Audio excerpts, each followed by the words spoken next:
Paul asked me to come over and assist his Cattaraugus County company figure out its growth plans. And so I became an advisor to Paul. While I'm doing the Chautauqua County deal, I'm also advising Paul on projects outside of Chautauqua County. And I did that for Alcas over in Olean as well. I mean, I did it for a number of companies. I did it for Fitz and Weller in Ellicottville. People would call me up and say, would you take a look at how we could put together? So I would go over and work with people on doing things like that.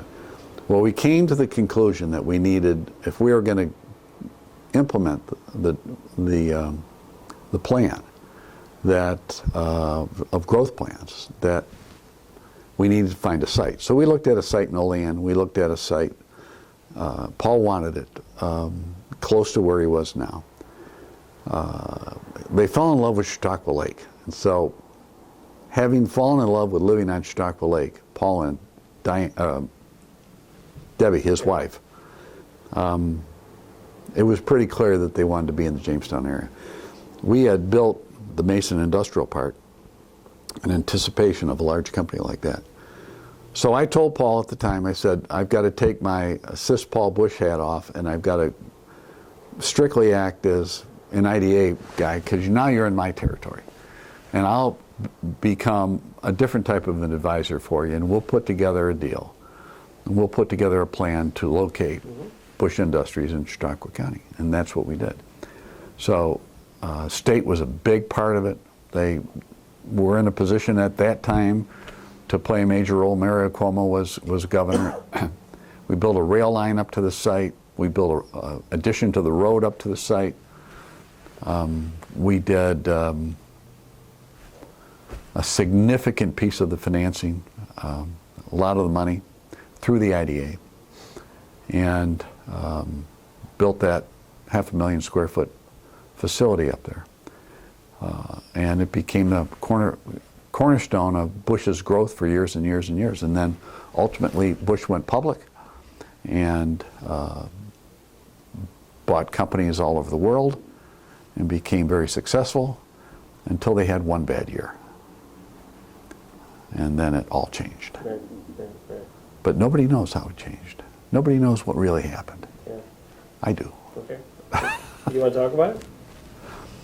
It's one of the few hostile takeovers ever accomplished in the United States using debt as opposed to equity.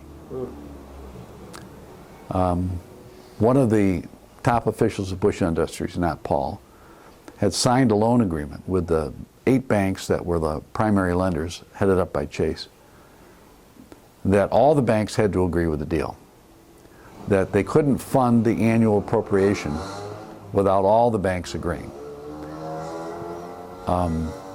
So what happens is some years one bank wanted to get out, and so they would sell their portion to the rest of the banks, or they would they'd recruit a new bank in.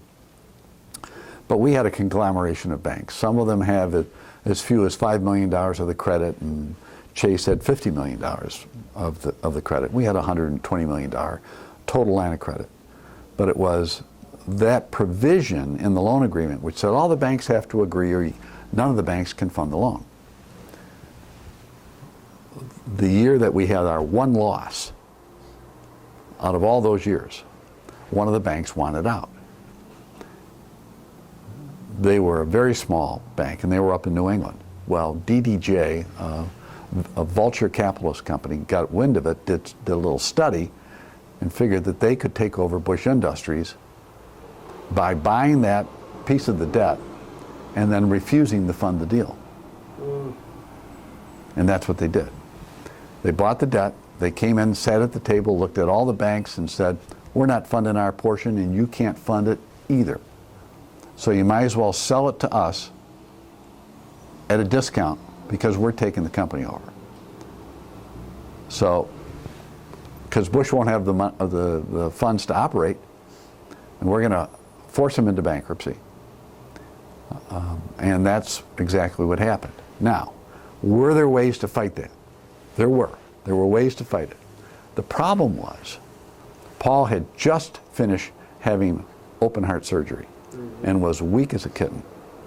He was not healthy. As one of the board members who wanted to fight it, as most of the board members did, and with his son Greg and Doug who wanted to fight it, my advice to them was, we can't. Not because we can't win, but it'll kill your dad. We might win, but he'll be dead. Paul today is vibrant, just happy as he can be, is successful, he's terrific. But we didn't fight it because Paul had gone through open heart surgery.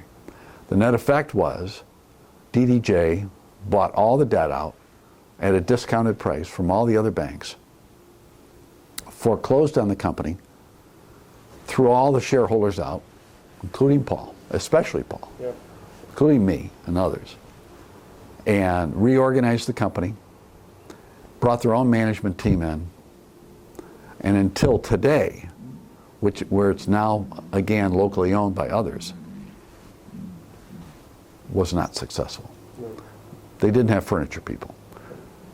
But today, they're slowly building back. They bought it locally again, and Paul just got a tour of the facilities by Jim Gard, who is the current president and owner, and I think Jim's got that vision and Jim's got that enthusiasm, and hopefully Jim will take it back to what Paul's vision was to become Ashley Furniture. That was Paul's vision of where Bush was going. He had 5 years in his head as far as where we were going to be. And all of a sudden, this DDJ came in from Boston and said, we're taking the company over because of this provision in the loan agreement. So they were a hostile takeover by debt, not by equity. Wow. Almost never happens. It is a Harvard business study that needs to happen.